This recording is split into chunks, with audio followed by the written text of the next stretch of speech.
Voilà, bonjour à tous. Pour démarrer, on va vous partager une vidéo d'Erasmus.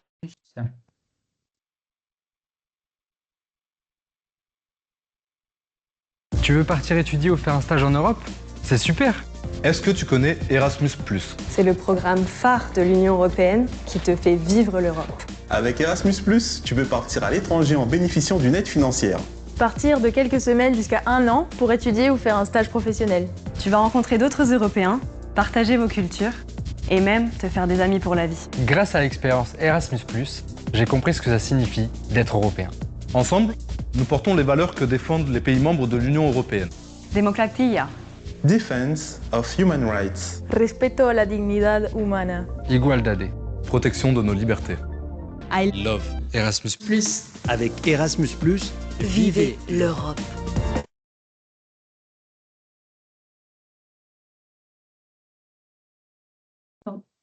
Avec le programme Erasmus+, vous avez l'opportunité de partir en mobilité, que ce soit en mobilité de stage ou en mobilité d'études, pour minimum 60 jours consécutifs. Et depuis 2021, vous avez aussi la possibilité d'effectuer une mobilité hybride, ce qui vous permet d'aller sur place entre 5 et 30 jours et de mener des activités virtuelles avant et ou après la mobilité. Donc, comme le disait Céline, nous avons la chance d'accueillir Iba et Logan qui vont pouvoir nous partager leur expérience de mobilité de stage et expérience de mobilité hybride. Donc, Iba, est-ce que vous pouvez vous présenter? Yes, bonjour tout le monde. Du coup, moi, je m'appelle Iba. Je suis étudiante en cycle d'ingénieur en 5e année, filière mécanique énergétique, et je suis en alternance depuis début de ma formation, donc là, depuis 3 ans. Je fais mon alternance dans une boîte qui fait des centrales frigorifiques. Et du coup, pour ma mobilité, j'ai décidé de le faire chez un client. C'est un installateur des machines. Donc, il y a un supermarché qui vient demander à l'installateur, je veux bien remplacer ma machine frigorifique. Et du coup, l'installateur à Madrid, il fait le dimensionnement, il nous envoie l'order form, comment on l'appelle nous, en interne. Et moi, je suis chargée d'affaires pour enregistrer cette commande et la chiffrer et la codifier pour que l'usine il comprend exactement ce que le client il demande. Et du coup, dans le cadre de mon stage, je suis partie chez un client à Madrid. J'ai fait 3 mois. Le but de ces 3 mois, c'était de fluidifier le contact avec le client là-bas et être l'ambassadrice de l'entreprise et aussi apprendre comment la machine elle arrive chez nous en order form et comprendre le processus, faire des visites des chantiers, regarder les installations des machines, comment ça se passe. Et ça se résume en ça. Merci beaucoup, Iba. Avec Logan, plaisir. est-ce que vous pouvez vous présenter? Oui, donc bonjour tout le monde. Moi, c'est Logan. Alors, je viens de Montpellier, mais ça fait 3 ans que je suis à Toulon parce que j'ai fait mon diplôme de la formation ingénieur informatique et multimédia que j'ai réalisé donc avec le CNAM, donc qui est le Conservatoire national des arts et métiers, donc qui est un centre de formation. Et donc ce cursus ingénieur informatique, c'était en alternance. Et donc moi, j'ai fait mes cours à l'université de Toulon. Et mon entreprise, c'était aussi le CNAM. Donc dans mon service, on était spécialisé dans les technologies immersives. Et donc j'ai pu développer là-bas diverses applications, notamment en réalité virtuelle. Voilà, et aujourd'hui, eh bien, je continue dans cette entreprise avec un CDD. Et aujourd'hui, je suis chef de projet sur les technologies immersives et également développeur d'applications. Merci beaucoup. Julie? Oui, bonjour à toutes et à tous. Donc, Julie Delaby, je suis gestionnaire mobilité chargée de projet à Formasup Méditerranée. Donc, je vais avec Marina prendre le lead sur l'interview des apprentis qui viennent aujourd'hui partager leur expérience de mobilité. Je voulais vous demander, Logan, est-ce que vous pouvez nous décrire votre projet de mobilité du début de l'idée de partir jusqu'à la concrétisation de votre mobilité à l'étranger? Oui, donc effectivement, cette mobilité, elle s'est faite avec un ordre de mission, puisque en fait, la région Sud a lancé un appel à projet. Et donc nous, le CNAM, on a répondu et c'était autour des compétences européennes. Et on a trouvé un partenaire aux Pays-Bas pour créer un projet autour de ça. Et donc, je suis parti avec un ordre de mission donc, aux Pays-Bas. Et donc, c'est dans ce cadre-là que j'ai fait ma mobilité hybride. C'est-à-dire que je suis parti un mois aux Pays-Bas chez le partenaire pour commencer à développer le projet, qui est une application un peu jeu vidéo multijoueur. Donc, je suis resté un mois là-bas et puis je suis revenu en France pour continuer à développer ce projet-là, toujours en étant en contact avec l'entreprise des Pays-Bas. Et voilà, nous, ça nous a permis de faire une pierre deux coups, puisque justement, ça nous a permis de mieux avancer le projet, puisque j'étais directement sur place et je pouvais parler avec le partenaire. Et ça a été aussi l'occasion de faire ma mobilité hybride. Je vous remercie. Et du coup, j'ai la même question pour vous, Iba. Est-ce que vous pouvez nous parler du processus de votre mobilité depuis le début jusqu'à votre arrivée sur place à Madrid? Ok. Moi, juste pour information, je pense que je l'ai oublié à le dire dans la présentation, je suis à Polytech Marseille et moi, je suis une étrangère, je suis marocaine, donc je suis déjà en mobilité en France, mais j'avais le choix de ne pas faire la mobilité, mais je voulais quand même le faire. Donc, j'ai proposé à mon entreprise, est-ce qu'il y a des pistes pour faire la mobilité dans le cadre de l'entreprise, pour profiter et me développer professionnellement pour valoriser le maximum cette période. Donc, ils m'ont dit oui, on a un client. Donc, c'est gagnant-gagnant pour les deux. C'est pour moi, puisque je vais valider ma mobilité, et pour eux, puisque je vais partir chez un client. Et comme j'ai dit tout à l'heure, je suis l'ambassadrice de l'entreprise. Donc, je vais bien présenter l'entreprise. Je vais fluidifier le contact en évitant les attentes des retours de mail qui prennent maximum 2 jours. Donc, je suis partie à Madrid pour une contrat mise à disposition pendant 3 mois. Donc, j'ai gardé des petites missions de France, mais j'étais 100% en contact avec les Espagnols là-bas pour apprendre à dimensionner les machines, pour sortir dans le terrain, voir comment ça se passe les installations. Bien sûr, je n'interviens pas, je regarde et il y a quelqu'un qui m'explique. Et je pense que c'était tout concernant cette question. Merci beaucoup, Eva. Donc, dans la continuité, j'ai envie de vous demander dans quel état d'esprit vous étiez avant de partir et finalement, qu'est-ce que vous avez retiré de cette mobilité? Pour moi, en fait, j'avais peur. Je me suis dit, c'est une nouvelle expérience, c'est pas la France, puisqu'en tant que Marocaine, français, c'est ma deuxième langue. Donc, je parlais tout le temps en anglais, en français. Mais j'aimais l'anglais, donc j'ai trouvé ça aussi une opportunité en or de partir là-bas, de parler tout le temps en anglais aussi de comprendre, puisqu'en tant qu'ingénieur chargé d'affaires dans ma boîte, j'ai juste la moitié du processus, comment ça marche dans le domaine frigorifique. J'ai pas la moitié primordiale de le dimensionnement, comment répondre exactement à la demande du client. Donc, je me suis dit, Je vais oser, je vais partir là-bas, je vais vivre l'expérience au full pour me développer personnellement et professionnellement, et c'était bien le cas. J'étais bien accueillie par l'équipe là-bas. Aussi, l'ambiance en Espagne, c'est rien à voir en France.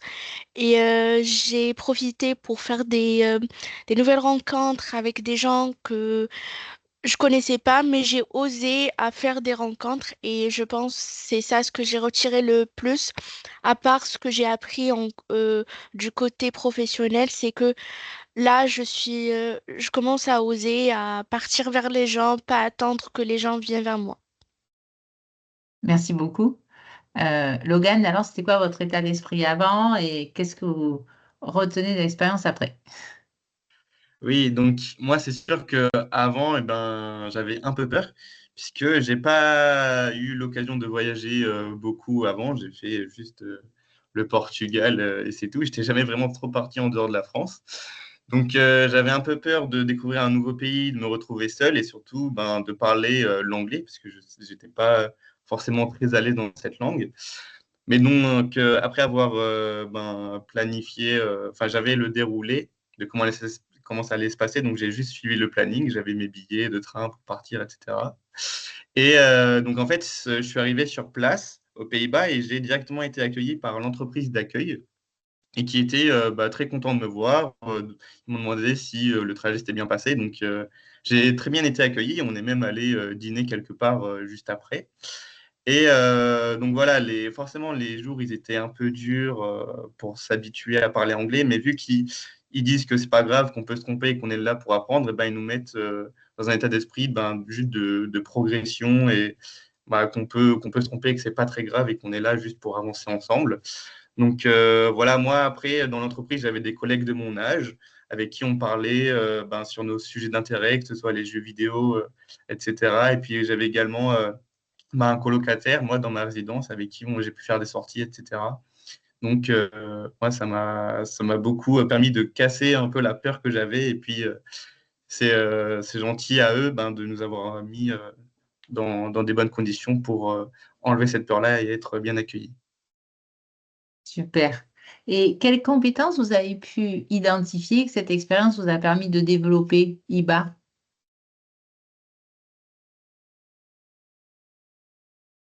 Ah, Iba, Iba, on ne vous votre entend micro pas. coupé. Ah, Yes. Quelles compétences par rapport aux professionnels? les deux. Bah, on va dire que compétences niveau perso, c'est que maintenant j'arrive plus à oser.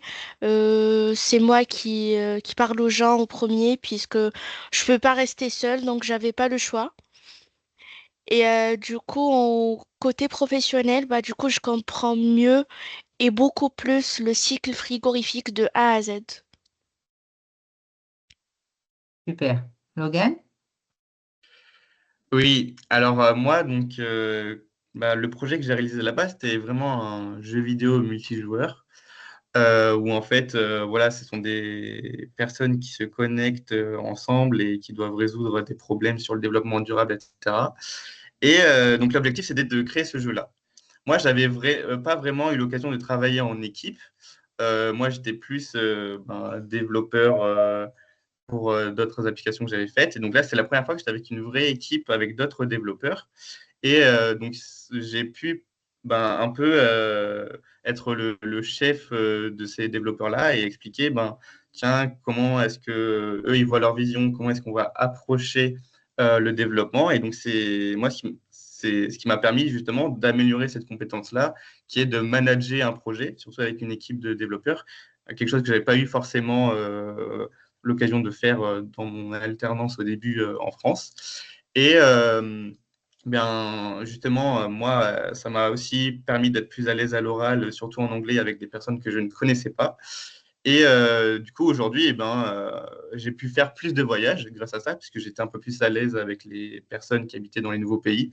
Donc, avec des amis, après ma mobilité, j'ai pu partir en Slovénie et également au Mexique, où moi, j'étais la personne qui savait un peu plus parler espagnol que les autres. Donc, je faisais la traduction entre les amis et les personnes là-bas.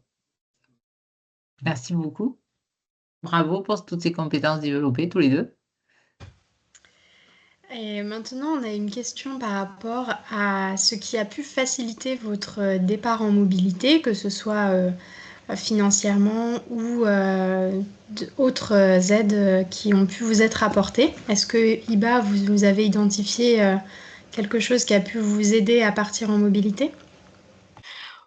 Moi, franchement, je pense que s'il n'y avait pas d'aide, j'aurais pas pu partir parce que moi, j'avais Erasmus et aussi le PCO.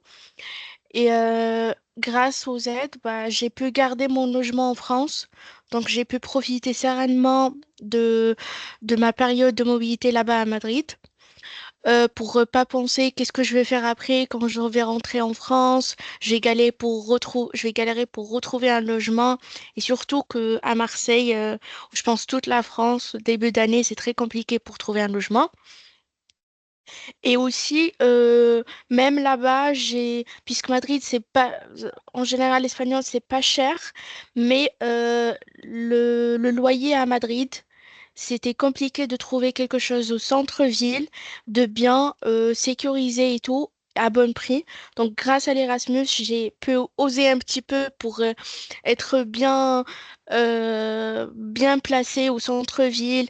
Et aussi, j'habitais dans une appart avec 11 chambres et on était tous des Erasmus. Et pendant l'été, puisque moi j'ai fait juin, juillet, août jusqu'à mi-septembre. Du coup, il y avait que des gens qui viennent en Erasmus, soit pour stage, soit pour des études. Et pendant l'été, on n'était que trois. Donc j'ai pu profiter de l'appart euh, on va dire que pour moi, même si les autres y étaient.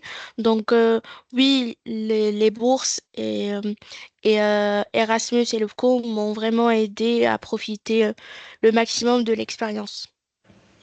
Merci. Et est-ce que vous pouvez nous donner un peu plus d'informations sur les bourses OPCO et bourses Erasmus, le montant que vous avez perçu, dans quel délai vous avez reçu les bourses pour que tout le monde puisse avoir ces informations et savoir à quoi s'attendre en partant en mobilité? Oui, bien sûr. Pour Erasmus, juste pour que je vous mette dans le cadre, j'ai déjà payé mon loyer, ma caution, les billets d'avion et tout. Et après, quand mon dossier était validé, j'ai reçu un remboursement. Donc, au début, j'ai reçu 70% de Erasmus et 50% de l'OPCO. Est-ce que je vous donne les montants ou c'est pas... C'est bon. C'est Ok. bon. Et après, ça, c'est avant la mobilité, puisque fallait envoyer une attestation d'arrivée signée par mon manager à Madrid.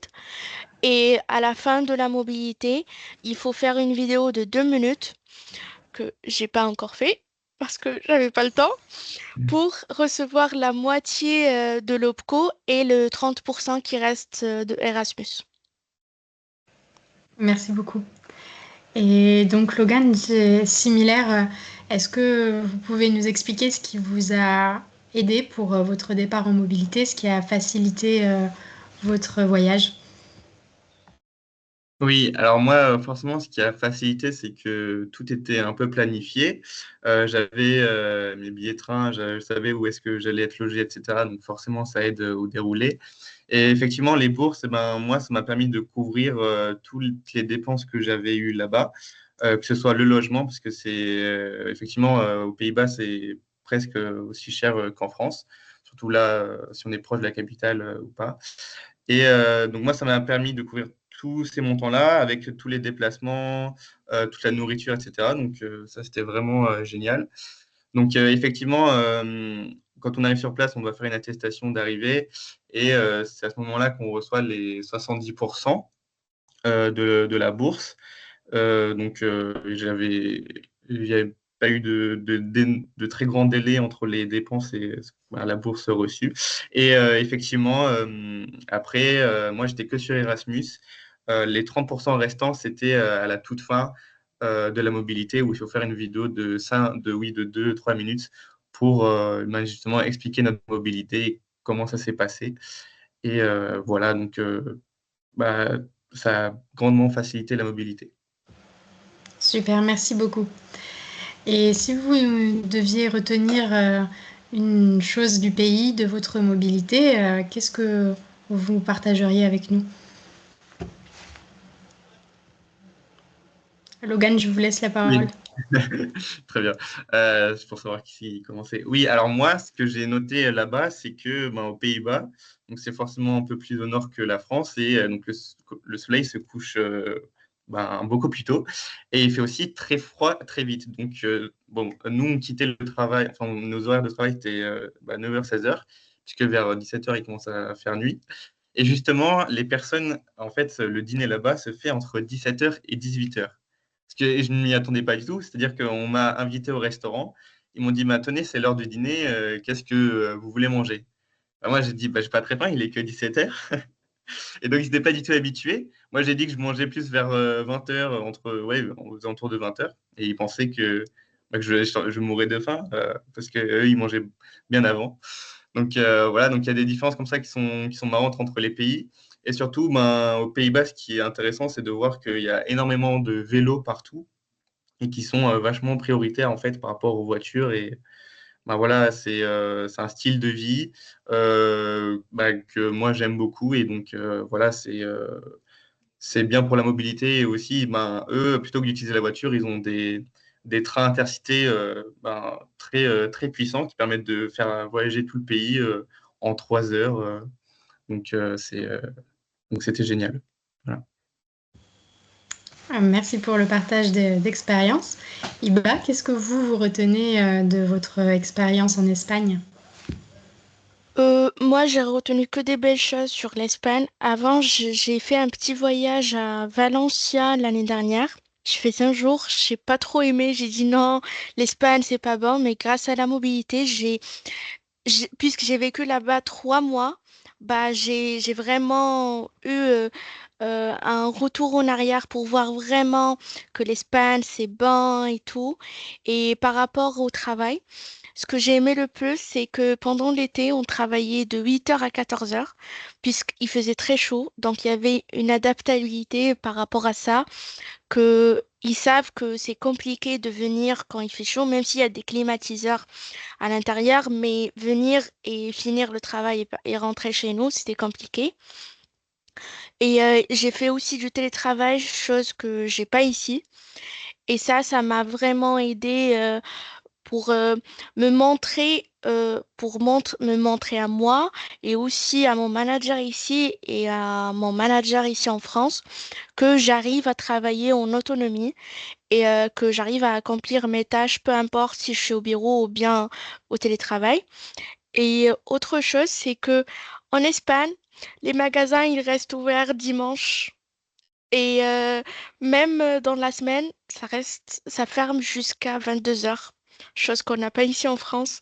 Donc, j'ai pu faire mes courses tranquillement, j'ai pu faire du shopping tranquillement dimanche, et c'était trop bien. Super. Merci beaucoup également pour votre partage d'expérience. Et donc, on va terminer en vous demandant si vous aviez un conseil à donner à quelqu'un qui hésite pour se lancer dans une mobilité Erasmus, qu'est-ce que ce serait? Iba, est-ce que vous pouvez nous partager votre conseil? Moi, en tant que personne qui avait le choix de ne pas faire de la mobilité, et en vivant l'expérience, je peux dire à tout le monde que ça vaut vraiment le coup de partir, de mettre en pause la vie en France, les études et tout, et vivre dans un autre pays, découvrir, voir la vie d'un autre côté, découvrir une nouvelle culture, de oser. C'est ça, si je peux résumer ma mobilité en un mot, c'est oser. Et franchement, l'anglais, ça fait pas peur. Moi, j'aime trop parler en anglais, mais j'avais quand même peur de dire oui, l'anglais de tous les jours, c'est pas l'anglais quand tu parles occasionnellement.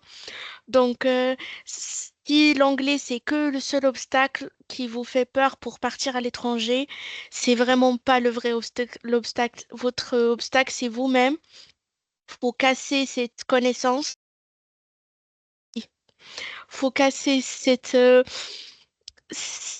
cette connaissance que vous avez en interne et il faut oser, il faut partir pour profiter, pour élargir votre réseau, pour vivre une expérience en tant que jeune, car on n'aura pas une autre vie pour revivre ça. Merci beaucoup. Et Logan, est-ce que vous avez un conseil à donner aux personnes qui hésiteraient à se lancer? Oui, alors, donc moi, effectivement, ma mobilité, c'était obligatoire. Mais même si j'avais peur au début, mais en fait, tout s'est très bien passé, que ce soit pour découvrir un pays ou parler avec les personnes ou savoir qu'est-ce que j'allais faire là-bas et où. Mais en fait, voilà, le conseil que je peux donner, c'est justement de ne pas hésiter et de le faire. Parce que, en fait, tout se passera bien dans tous les cas, parce qu'il y a beaucoup d'aide, on est quand même bien accompagné. Et puis, on ressort de là-bas avec des nouvelles compétences et des souvenirs qu'on garde à vie. Merci beaucoup pour vos partages d'expérience et j'espère que tous ces conseils et tous ces partages que vous avez faits vont donner envie et vont permettre à d'autres personnes d'avoir un peu plus d'informations et de se lancer dans l'aventure Erasmus par la suite. Alors justement, c'est peut-être le moment de demander à nos participants présents, est-ce que vous avez des questions à poser à Iba et à Logan en particulier avant qu'on développe le dernier type de mobilité, la mobilité d'études, il me semble. Alors, on vous laisse le temps d'écrire dans le chat ou de lever la main si vous préférez la poser à l'oral, de manière à ce que ça reste intelligible pour ceux qui nous regarderont en replay. Des questions?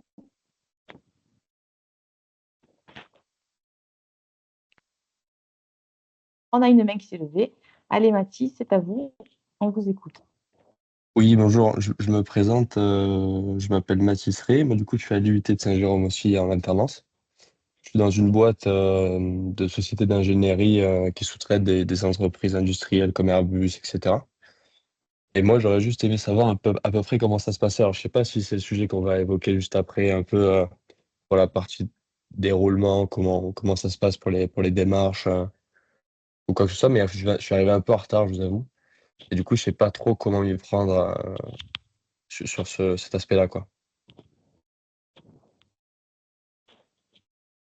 Alors, sur les principaux, je ne sais pas si c'est Logan ou Iba qui répondent. Effectivement, on va reprendre un peu les principes des mobilités Erasmus juste après. Et puis, je vous invite aussi, si c'est le process que vous attendez, à vous connecter vendredi, parce que vendredi, on va vraiment présenter le process Erasmus Ok, pour effectivement bénéficier des bourses. Alors justement, d'accord, mais on ok. va profiter de cette question. J'ai mon acolyte Johanna qui est prête à dégainer le lien d'inscription. Si jamais vous n'êtes pas encore inscrit pour vendredi ou pour les autres jours de cette semaine dédiée, il suffit de cliquer, vous allez retrouver tout le détail des prochains rendez-vous.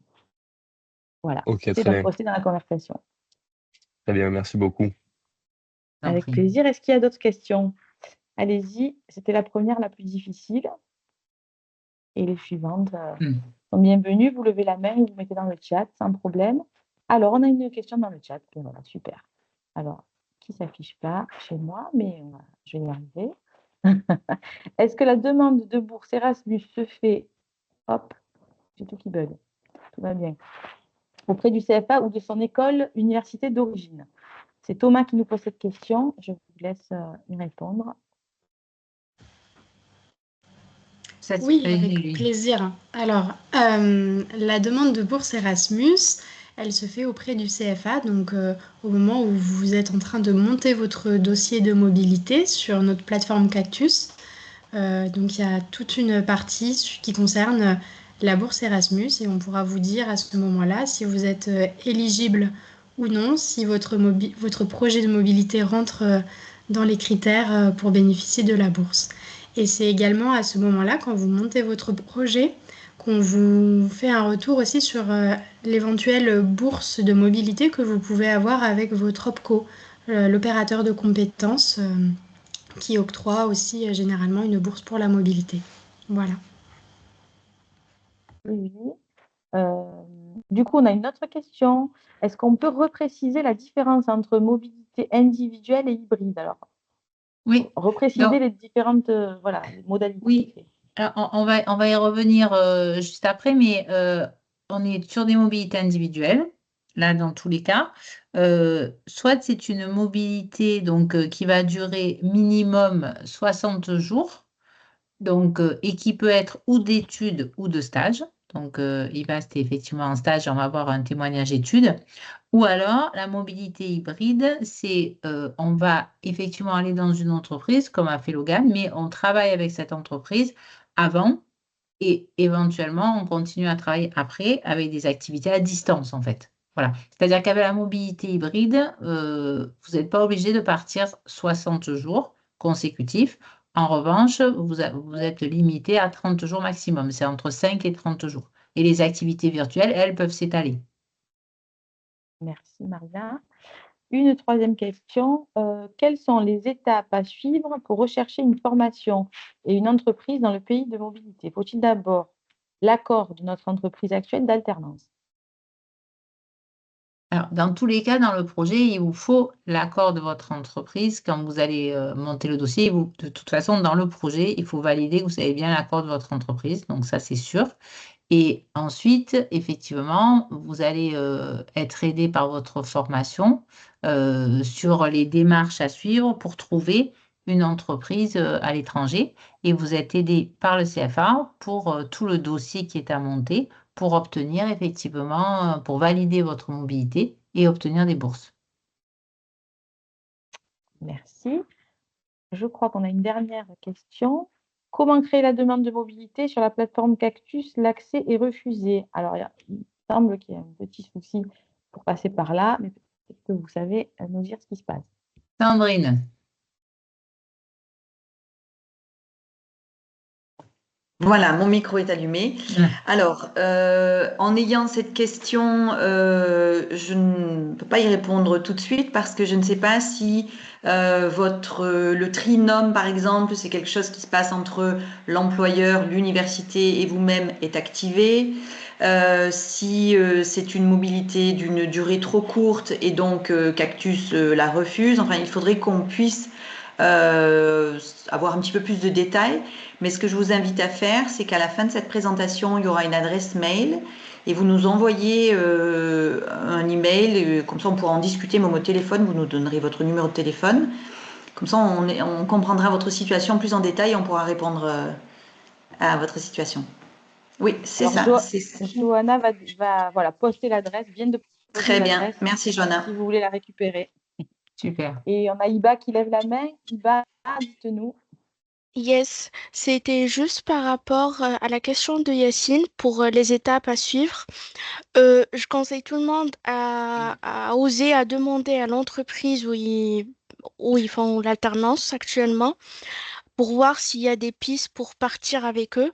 Je sais que moi, j'ai demandé, dès que j'ai commencé mon contrat d'alternance avec eux, j'ai dit que pendant ces 3 ans, j'envisage de faire une mobilité. Et du coup, première année, ils m'ont dit c'est en cours tôt pour voir. Donc, début de quatrième année, j'ai redemandé encore.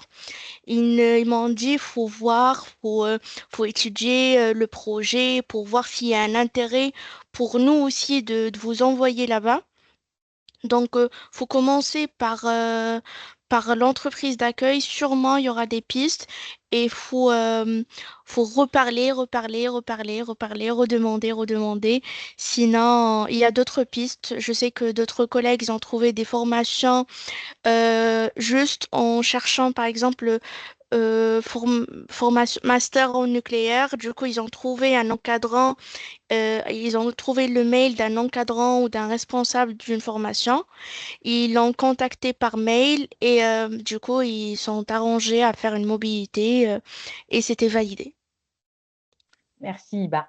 Alors, je vous propose de passer à la suite. On a donc le témoignage de la mobilité d'études qui sera un témoignage vidéo. Marina, je te laisse lancer. Alors, je vous invite tous à augmenter un petit peu le son de vos postes puisque le son de la vidéo est un peu bas. Voilà. C'est parti. Bonjour, je m'appelle Marie et je suis en 5e année de bâtiment durable et intelligent à Polytechnique Sophia. Et je suis en alternance depuis le début du cycle ingénieur dans une entreprise de construction à Marseille en tant que conductrice travaux. Donc actuellement, je suis en mobilité d'études à Hong Kong depuis fin août à City University of Hong Kong et ça va durer jusqu'à fin décembre, donc 4 mois. Pour ce qui est des motivations, au départ, je n'étais pas forcément décidée à partir. J'avais un peu peur aussi de partir loin. Et finalement, je n'ai pas trouvé de stage, donc je me suis tournée vers la mobilité d'études et je ne regrette pas du tout. Dès que j'ai su que je partais à Hong Kong, j'ai complètement changé mon état d'esprit et j'avais vraiment hâte de commencer. Et le CFA sur ça m'a très bien accompagnée, surtout pour les bourses. Ils ont été très réactifs, très à l'écoute et surtout c'est rassurant pour une mobilité aussi lointaine. Petite pause. Pour ce qui est de l'organisation de cette mobilité d'études avec l'entreprise, j'ai forcément dû en parler avec eux, mais en fait ça revenait au même que je reste 2 mois d'étranger l'été ou 2 mois que je manquais là pour le semestre, donc au final ça n'a pas posé trop de problèmes. Et à l'école, j'ai choisi des matières qui étaient équivalentes à ce qui était dispensé en même temps en France sur la même période. Et au final, on a pu choisir donc 5 cours différents à raison de 3 heures chacune par semaine. Donc ça fait qu'on a cours du lundi au mercredi matin. Les cours, c'est principalement des cours magistraux avec une 50aine d'élèves et un cours comporte des TP. Et par rapport à la France, les cours ils sont plus techniques et plus concrets, davantage orientés terrain, ce qui correspond bien plus à mon métier. Donc c'est vraiment une expérience que je recommande, ça laisse beaucoup de temps libre notamment pour visiter et découvrir la région. Et c'est une super opportunité pour découvrir une nouvelle culture et se développer personnellement et gagner en autonomie. Et je conseille vraiment à ceux qui hésitent de sauter le pas à le faire, même si ça peut faire peur au début, on ne le regrettera pas. Et sur ce, je vais vous laisser avec quelques vidéos de mon séjour jusqu'ici. Merci.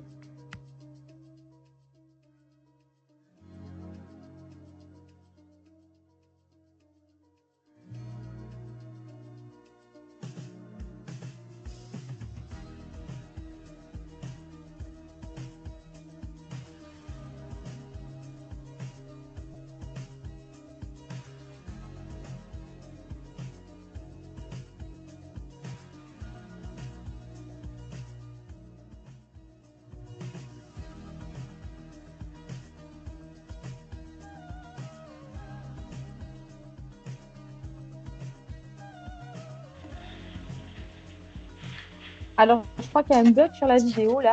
On n'a pas les belles images de Marie. Bonjour. D'accord. Ouais. Donc, on n'a pas eu toutes les belles images de la fin. On verra si on peut le partager sur notre chaîne YouTube avec le reste du replay. Voilà. Désolée pour le problème technique, mais du coup, si vous voulez voir, elle est en Chine, hein, je crois, Marie, les belles images du voyage à Hong Kong. Les belles images de l'aventure de Marie, et on essaiera de vous mettre ça sur YouTube dans la foulée de ce rendez-vous.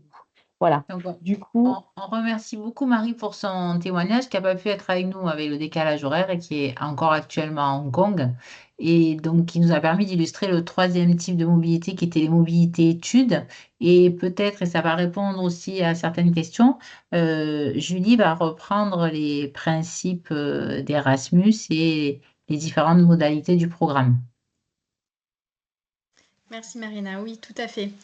On va maintenant vous parler un peu plus en détail du programme Erasmus et des différentes possibilités de mobilité. Donc tout d'abord, le programme Erasmus qui est porté par l'Union européenne se concentre autour de 4 axes principaux. Alors, je ne sais pas si vous voyez tous la présentation avec les 4 axes différents. Je pense, Marina, qu'il faut que tu fasses avancer le PowerPoint. Là, vous êtes sur les principes ou pas? Là, on est sur Marie, toujours ça a bugué. Peut-être retire le partage, repartage sur la bonne la slide sur les modalités. Je pense qu'il y a eu un bug global.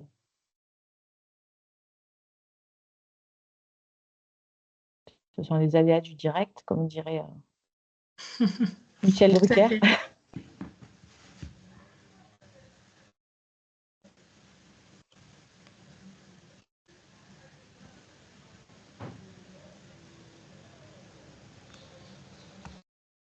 là, le partage est toujours actif. Est-ce que tu arrives à le couper? Je crois que carrément, on a perdu Marina, non? Oui, je vois que Voilà, c'est Marina tout entière qu'on a perdu. Je vais lui mettre un petit mot dans le chat.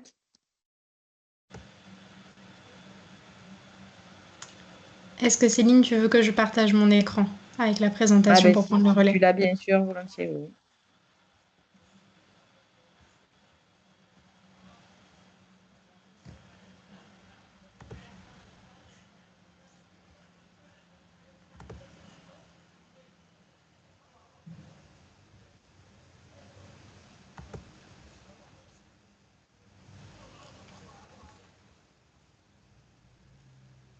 Voilà. On a bien Ça y est, vous voyez mon écran? le PowerPoint, tout à fait. Parfait, merci. Là, on est sur la vidéo qui se relance, donc il faut avancer. Voilà. Voilà, ça y est. Alors, on va enchaîner donc sur les 4 axes principaux du programme Erasmus. Alors, en premier, on a l'inclusion et la diversité. Donc, c'est vraiment un axe primordial du programme Erasmus et donc dans les priorités de l'Union européenne. Dans cet axe-là, ça inclut donc des personnes qui seraient un peu isolées et des personnes qui sont pas prioritaires pour les actions Erasmus. Donc notamment dans les bourses Erasmus, il y a vraiment un point d'orgue qui est mis à donner la chance à tout le monde de partir et donc l'égalité d'accès au programme. C'est pourquoi il y a une bourse complémentaire qui est transmise aux personnes qui sont considérées comme éloignées de la mobilité. Ensuite, on a donc la transformation numérique. Pour la transformation numérique, c'est vraiment la mise en place d'outils qui sont adaptés à la mobilité et accessibles à tout le monde. Enfin, on a l'environnement et la lutte contre le changement climatique.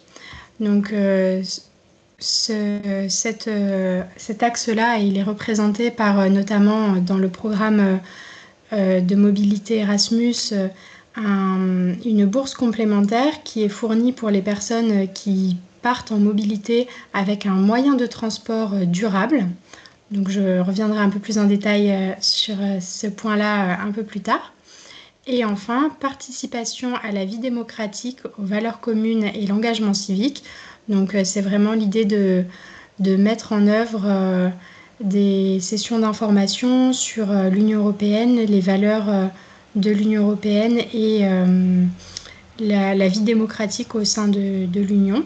Donc au sein du CFA, on met en place un webinaire avant le départ en mobilité sur la citoyenneté européenne. Donc tous les apprentis qui partent en mobilité avec une bourse Erasmus participent à ce webinaire pour avoir plus d'informations sur les valeurs de l'Union européenne. Alors ensuite, on va rentrer directement dans les détails des différentes mobilités. Donc je commence par la mobilité d'études. Donc comme notre apprentie Marie qui est actuellement à Hong Kong a expliqué tout à l'heure, donc la mobilité d'études, c'est une mobilité physique qui se fait sur plus de 60 jours à l'étranger. Donc dans une université partenaire ou dans une école partenaire de votre université ici en France. Il faut donc minimum 60 jours et maximum 12 mois de présence à l'étranger pour pouvoir bénéficier de cette bourse. Alors, il faut également que votre mobilité rapporte des crédits ECTS. Donc ça, c'est vraiment une condition obligatoire pour pouvoir faire une mobilité d'études. Donc, comme Marie l'a expliqué dans son témoignage, elle a donc sélectionné des cours dans l'université d'accueil, donc la City University de Hong Kong, qui correspondent à des crédits ECTS qu'elle va valider en parallèle pendant sa mobilité. Alors ensuite, au niveau des montants de bourse, donc vous avez une bourse qui équivaut à 550 et 606 € par mois quand vous partez dans un pays de l'Union européenne ou un pays partenaire. Cette bourse, elle se distingue entre les pays en fonction du coût de la vie sur place. Et quand vous partez donc en dehors de l'Union européenne, ce qui est possible, comme vous l'avez vu avec le témoignage de Marie, vous avez une indemnité qui est un peu plus importante par mois, puisque on fonctionne en fonction du coût de la vie sur place. Voilà, donc comme je disais, c'est possible de partir en dehors de l'Union européenne. Par contre, c'est sur sélection des dossiers. Donc on organise, nous, régulièrement au CFA Formasup, des commissions de sélection pour les dossiers hors Europe. Et donc, c'est 20% de notre enveloppe de budget Erasmus qui est allouée à l'étranger. Donc, voilà, c'est possible de passer en commission de sélection, mais en fonction de notre enveloppe, il y a un certain nombre de dossiers qui sont assez limités, qui sont sélectionnés pour la bourse. Alors, je passe rapidement sur la mobilité de stage, puisque je vois qu'on approche de la fin de notre webinaire. Donc, la différence avec la mobilité d'études, c'est que là, vous partez dans un organisme d'accueil, une structure d'accueil à l'étranger, qui n'est pas forcément une université ou une école, et vous partez donc faire un stage à l'étranger. Donc, au niveau de la durée, c'est le même principe que la mobilité d'études, donc entre 60 jours et 12 mois de présence physique à l'étranger. Et donc, l'indemnité mensuelle est la même. La seule différence, c'est que pour le stage, vous avez un petit complément chaque mois d'indemnité de stage que vous recevez. Donc, la bourse est un peu plus importante pour les stages que pour la mobilité d'études. Ensuite, pareil, vous pouvez candidater pour avoir la bourse Erasmus. Si vous partez en dehors de l'Union européenne, vous passerez en commission de sélection pour votre dossier. Et enfin, vous pouvez également avoir un complément lié à vos critères d'inclusion et au transport éco-responsable, comme j'expliquais juste avant. Ces compléments-là, ils sont calculés en fonction de votre dossier. Donc, c'est au moment où vous montez votre dossier avec le CFA, on va vous demander certaines pièces justificatives et en fonction de ce que vous nous fournissez, vous pouvez avoir le droit à ce complément d'inclusion ou transport éco-responsable. Enfin, on va parler de la mobilité hybride. Alors, je ne sais pas si Marina est revenue parmi nous. Marina est revenue. Je suis là, mais on ne me voit pas, j'ai un fond noir. Voilà. Alors, je vous laisse la parole pour la mobilité hybride. Allez, donc sur la mobilité hybride, c'est donc une mobilité que vous pouvez faire ou en stage ou qui est peut-être aussi possible en études. Et c'est une mobilité de 5 à 30 jours de mobilité physique, donc maximum dans le pays. Et vous êtes en contact avec votre organisme d'accueil, donc avant pour préparer la mobilité ou même pour commencer des missions et après éventuellement pour finir la mobilité. Donc l'obligation, c'est en tout cas avant ou après et vous allez avoir à décrire ces activités virtuelles. Mais l'avantage de la mobilité hybride, c'est que d'abord, ça a plus de souplesse en termes de durée. Ça vous permet de tester une première fois la mobilité avant d'aller peut-être vers de la mobilité longue. Et donc, vous bénéficiez à la fois de la bourse Erasmus et on peut aussi mobiliser les bourses OPCO. Donc, vous avez un forfait entre 79 € et 56 € par jour. En fait, c'est 56 € après le 14e jour. Voilà, donc c'est vraiment en fonction de la durée de votre mobilité.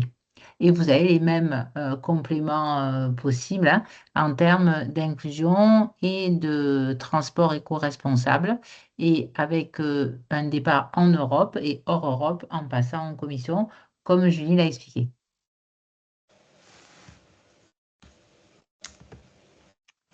Parfait.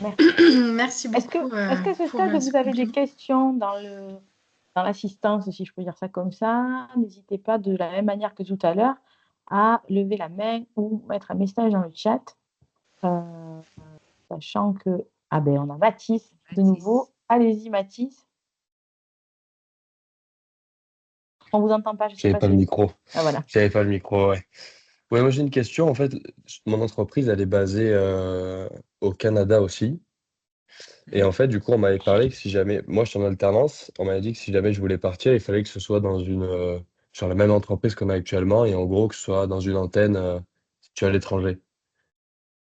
Alors, c'est une possibilité. C'est ce que vous a dit votre entreprise, c'est ça, Mathis? Non, c'était l'IUT, moi qui m'avais dit ça. Enfin, si j'ai bien compris, en gros, on nous avait dit qu'on pouvait partir à l'étranger, mais si notre entreprise était aussi basée à l'étranger, en gros.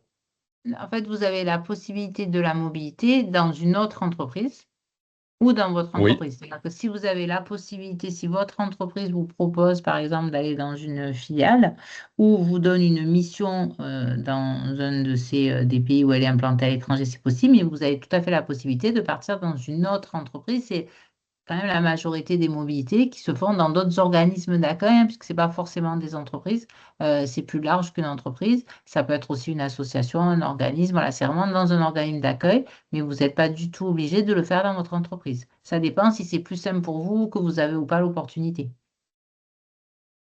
ouais, je pense que c'était surtout pour mon entreprise à moi, leur dire que si jamais je pars, je reste quand même chez eux, quoi.